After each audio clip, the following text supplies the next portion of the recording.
Assalamualaikum warahmatullahi wabarakatuh. Berjumpa lagi di channel Bang Febri. Oke, teman-teman, kali ini saya berada di salah satu peternak lebah.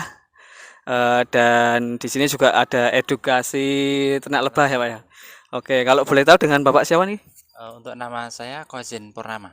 Oh, Bapak Khojen Purnama. Nah, ngobrol-ngobrol soal peternak lebah ini, Pak Khojen ini sudah berapa lama, Pak, kalau boleh tahu, Pak? Untuk budidayanya malah semenjak kelas 4 SD, jadi sekitar 97 Mas. 97. Iya. 97 itu sudah mulai peternak lebah. Jadi 97 itu nyoba-nyoba aja satu dua kotak, tapi untuk fokus ke budidaya ternak lebah ini eh, 2003. Ya 2003. semenjak ada anak istri. Oh, 2003 sudah mulai apa itu Iya mengembangkan fokus ya fokus ke fokus peternak ternak lebah. lebah madu. Nah, awal mula bisa ternak lebah itu dari mana, Pak? Atau Kebetulan orang tua. Jadi orang orang tua? tua itu memang sudah mulai dulu ya ternak lebah madu. Jadi kelas 4 SD itu udah mulai ini belajar lah nangkap lebah ya, bantu-bantu orang tua ya. Awal mulanya ngumpulkan dari hutan satu persatu harus mencari. Ngumpulkan nanti setelah kumpul langsung dikumpulkan dipindah ke perbukitan mereka. Oh, Nah, nah, itu. cara mencarinya Cara itu mencarinya ya seperti apa, jadi Pak? untuk mencarinya itu biasanya di kampung yang banyak orang pada ini loh Mas, deres Oh, kelapa. dari Nah, kelapa. biasanya lebah-lebah itu banyak di sekitaran situ. Nah, Hmm. nanti di situ dicari aja di kampung-kampung. Jadi dikumpulkan satu persatu, dicari.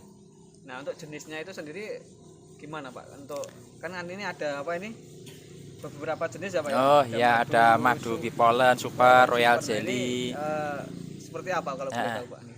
Jadi kalau untuk petani lebah itu biar mendapatkan madu yang dari berbagai macam bunga itu harus dipindah-pindah Mas. Misalnya saya punya lebah nih 100 box. Nah, misalnya di tempat daerahnya Masnya itu banyak, misalnya ada kebun kopi. Nah, nanti Ya. lebah-lebah itu nanti tak gembala di sekitaran kebun kopi. Nanti hasilnya otomatis lebah itu menghisap bunga kopi seperti Oh, ini. jadi nanti rasanya akan Rasanya berbeda-beda. iya berbeda-beda. Nah, seperti itu. Oh, Nah, kalau gitu. untuk di perbukitan Menoreh kan banyak kebanyakan tanaman kaliandra. Jadi hasilnya Kalian. seperti ini ya. Oh, Yang dominan kaliandra.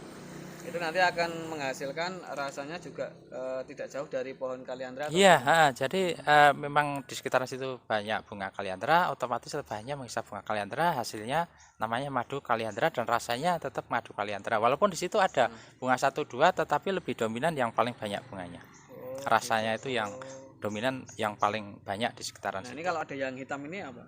Ya, kalau yang hitam ini multiflora, Mas. Multiflora. Iya, jadi Itu beda beda beda lagi. lagi. Jadi kalau multiflora itu lebah itu digembala di hutan.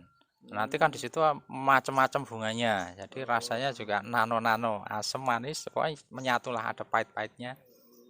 Nah, untuk awal mula bereksperimen itu kendalanya apa, Pak? Kalau boleh tahu, Pak? Ya, kendalanya kalau di peternak lebah madu itu cuaca, Mas. Cuaca. Cuaca penghujan, terutama hujan malam. Nah, karena hujan malam itu kan mempengaruhi produksi madunya, Mas. Jadi di bunga Iya. itu nanti itu keluar madunya kan malam. Jadi itu kena air, nah pastinya tidak panen, Mas. Oh, gitu. Iya. Berarti kalau musim hujan itu Wah, itu agak agak kurang. berkurang produksinya. Oh. Nah, kalau cuaca seperti ini, ya mekarnya sempurna, bunganya, madunya keluarnya juga banyak, otomatis lebahnya menghisapnya juga banyak. Nah, itu hasilnya pasti lebih bagus. Oh, itu kalau misalkan untuk panen sendiri apakah ada hitungannya khusus, Pak? Kalau untuk madu sendiri. Kalau untuk hitungan nggak ada, Mas. Jadi Hmm, itu sesuai alam lah.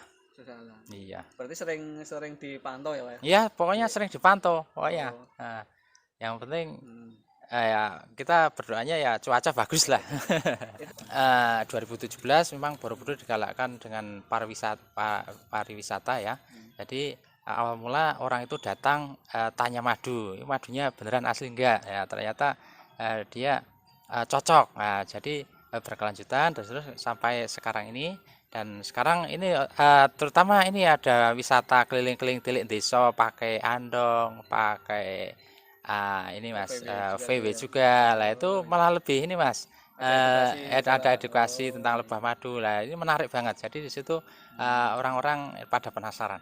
Jadi keunggulan Aswa Madu ini adalah madu bipolen, Mas. Madu bipolen ini yang banyak digemari oleh pelanggan-pelanggan ya, juga yang pertama rasanya juga enak, manfaatnya juga luar biasa, Mas. Oh, bedanya Iya. madu bipolen sama yang Iya. lain itu apa Pak kalau? Sebenarnya kalau yang lain itu kan madu murni biasa. Nah, ini dimix sama bipolen. Nah, jadi lebah itu kan nggak cuma menghasilkan madu, tapi ada bipolen. Nah, kalau dulu jual bipolen itu cuma dijual ini aja, Mas. Wujud aslinya seperti ini. Oh, bipolen itu Iya, bipolennya lebih tepungnya.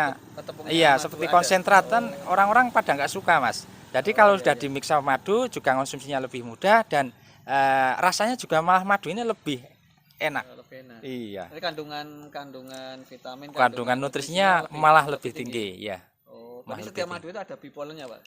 Iya, jadi setiap lebah itu ada produksi bipolennya. Tetapi di sini kan ada varian ya. Ada yang madu biasa murni, ada yang bipolen, ada yang royal jelly. Nah, seperti itu. Nah, bedanya dengan royal jelly yang mana, Pak? Nah, kalau untuk royal jelly ini kan beda lagi. Kalau royal jelly itu kan sarinya ini, Mas, bipolen sama madu dan dulu juga jual royal jelly-nya asli itu orang merawatnya harus ekstra, harus disimpan di dalam kulkas dan sebagainya. Kalau untuk perjalanan jauh di luar kota itu repot, Mas. Jadi kami berusaha untuk gimana caranya biar royal jelly itu lebih awet. Nah, saya mix sama madunya, Mas. Karena madu itu kan juga pengawet, tahan lama ya. Jadi juga konsumsinya lebih mudah.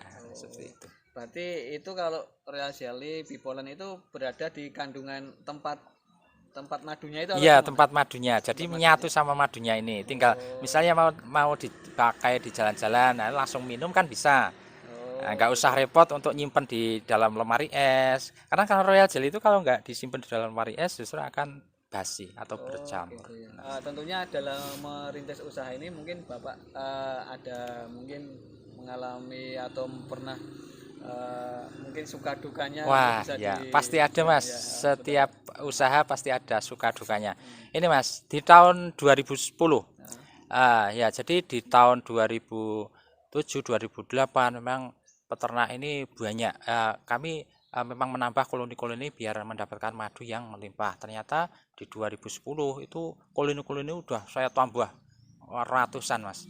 Jadi itu 2007 bok-boknya. ada, iya, bok-boknya ini, ratu-ratunya ini saya tambah biar produksi. Karena kebutuhan madu kan semakin meningkat. Nah, justru di 2010 kami ini sudah menambah koloni lebah, tetapi di 2010 ada bencana alam, Mas. Itu Merapi, erupsi Merapi. Itu semua Nah, semua otomatis lebah ini mati semua dan disitulah dukanya, Mas.